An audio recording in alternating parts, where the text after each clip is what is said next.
Throughout the annals of NFL history, there has been a long-standing tradition of star quarterbacks who spend the bulk of their careers with one organization, only to find out towards the end of their careers that they want to play a little bit longer than their teams actually want them to. I'm talking about quarterbacks who practically seem destined to retire as a member of a certain team, and the mere thought of them in a different colored uniform, it's like something out of the Twilight Zone. But alas, this is the NFL, and as they say, it is a "what have you done for me lately" business.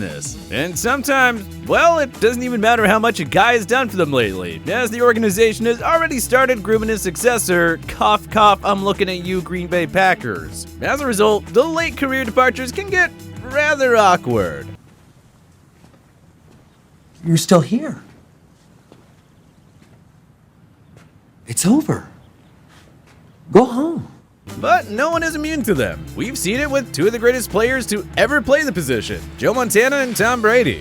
First, it was Montana, who after a storied career in San Francisco, left the 49ers to head to Kansas City to play for the Chiefs. And of course, the modern iteration with Brady, as he, after years of rumored tension, left the Patriots and the only coach he'd ever played for in Bill Belichick to experience the sunny weather at Tampa Bay, Bruce Arians, and the rest of the high-powered Buccaneers offense. All coronavirus-related topics aside, Brady's departure from New England was the story of the offseason. So much so that it subsequently overshadowed another notable quarterback's relocation, Philip Rivers. Rivers, like many of the quarterbacks who came before him, had a rather unceremonious departure from the Los Angeles Chargers, the organization he played the first 16 seasons of what many consider to be a Hall of Fame career. Statistically speaking, Rivers is ranked 6th all-time in both passing yards and touchdowns, and heading into the 2020 season holds a career passer rating of 95.1, a mark that is good enough for 10th all-time among qualified passers. Toss in 8 Pro Bowl selections, the fact that he's won the single-season crown in just about every passing statistic at least once, and his insane regular season start streak that dates back to 2006, and there's no denying that Philip Rivers was a special talent. But I suppose that once you're heading into your age 39 season, and your performance has tailed off in the way that Rivers has during the past couple of seasons, all those past accolades simply don't matter to the NFL general managers and executives who are making high-pressured personnel decisions. They want results, and they want them now. Rivers, however, had a different agenda. As far as he was concerned, he had unfinished business in the NFL. And I get why. Despite being one of the best quarterbacks in the league year in and year out, he never made it to the Super Bowl during his 16 seasons with the Chargers. In fact, he only made it past the divisional round of the playoffs once, unlike his draft day counterpart Eli Manning, who won 2 Super Bowls during that stretch. Based on stats alone, Rivers has had a much better career than Manning, but it would be hard to say that he wouldn't trade it all for a ring, let alone 2 like Eli. It's too bad too. If you ask me, postseason success is really the only thing missing from Rivers' resume in order to put him on the top as a surefire Hall of Famer. But at his advanced age, and with the way his body was holding up, even a competitor like Rivers had to admit that he was at the very least considering retirement. According to Rivers, he, for the first time in his career, along with his family, contemplated the idea heavily. He has aspirations of coaching his kids' high school teams when they're old enough,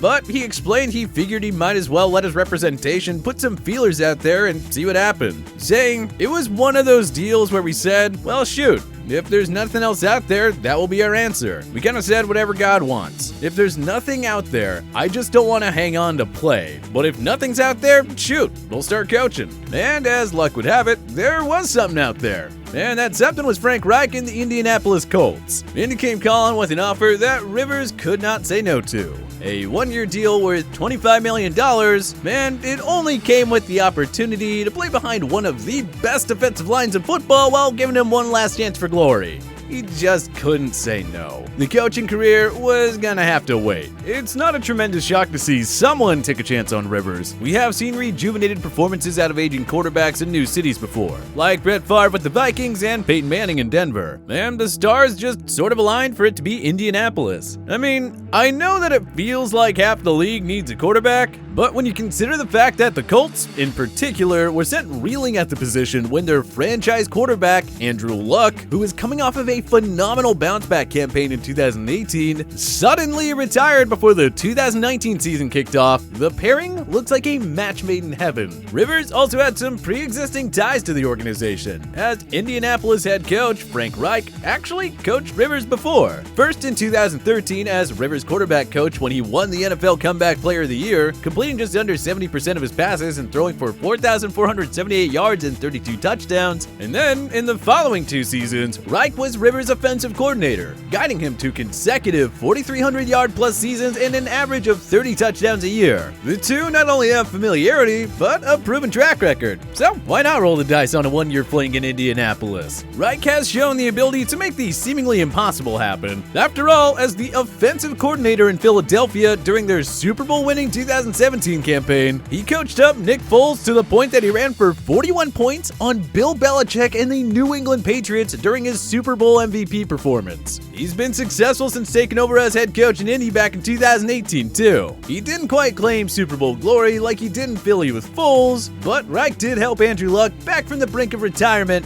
the first time. And he had Jacoby Brissett playing some of his best football last season, before he got injured week 9. Up to that point, the Colts were looking like a surprise contender to make a deep playoff run, and Brissett himself was balling out, playing efficient, effective football while posting a QB rating of 99.3. After the injury, Brissett and the Colts frankly never looked the same. There's only so much adversity that a team can take at a position as important as quarterback. So, why not take a chance on Rivers, right? A one-year deal doesn't handcuff them long-term, and $25 million is a relatively low number for a quarterback contract. And frankly, it's a drop in the bucket considering that the Colts had over $80 million in cap space heading into the offseason. Figure in Reich's long-standing reputation for excelling with these sorts of reclamation projects and his history with the veteran quarterback in question, and it seems like it was a chance worth taking. But as they say in the disclaimer on every single investment advertisement, past performance is no guarantee of future results.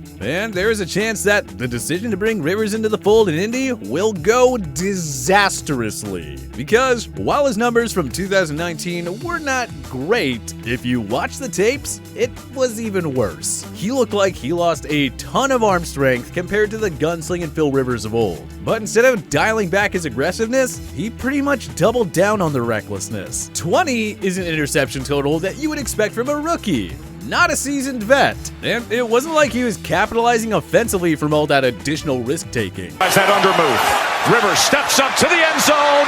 Oh no!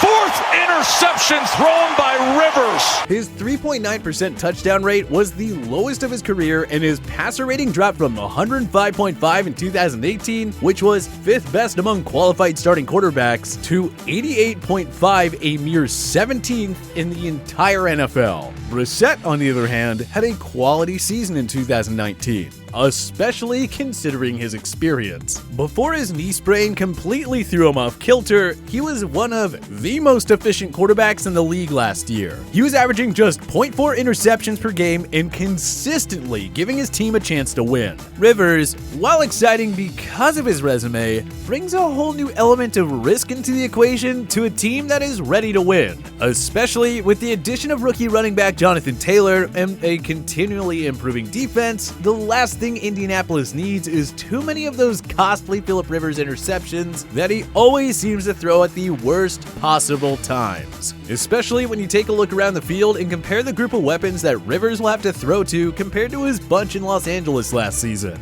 With the Chargers, he had a bona fide #1 receiver in Keenan Allen, who compiled nearly 1,200 yards in each of the last 3 seasons, a deep threat in Mike Williams, who ranked first in the NFL in yards per catch at 20.4, and a superstar pass catcher out of the backfield in Austin Eckler, who turned Rivers' copious amount of checkdowns into just under 1,000 yards receiving, a total that, for a running back, is preposterous. Now, I'm not saying that the Colts have some schlubs out there, but there are certainly question marks. T.Y. Hilton, who has been the team's clear-cut #1 receiver over the past few seasons, has been plagued by a series of nagging injuries that have limited him on a week-to-week basis. Plus, he'll turn 31 this December, so it's not overwhelmingly likely that the injury bug treats him any better. They do have youngsters like sophomore Paris Campbell and rookie Michael Pittman Jr., but but they, like Rivers, are big-time question marks. There are often growing pains for young receivers when it comes to adjusting to the speed of the NFL game, and missing most of the typical offseason process due to coronavirus not only limits their ability to develop as individuals, but their ability to build a connection with Rivers. And if Rivers can't get on the same page as the young group of skill players in Indy early, it could set the organization back half a decade, which would be disastrous for the Colts faithful. The last thing they need is Rivers to get hot at the end of the season and randomly lead the Colts to a 7-9 or an 8-8 record and get them saddled with the 16th overall pick or something like that. You simply need to have a good quarterback to win in the NFL, and the Colts are betting that Philip Rivers can still be that. And for their sake, let's hope that he does. Because if they end up in NFL draft purgatory,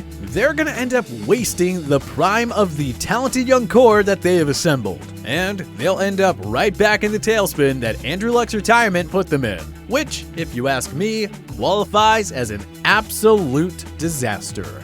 But hey, how do you think Philip Rivers will fare in Indy? Join us in the comment section below. If you like this video and learned a thing or two, clicking the like button helps out a ton. And hey, we appreciate it. If this is your first time coming around to TPS though, subscribing is a great idea because we put out videos like this every single day.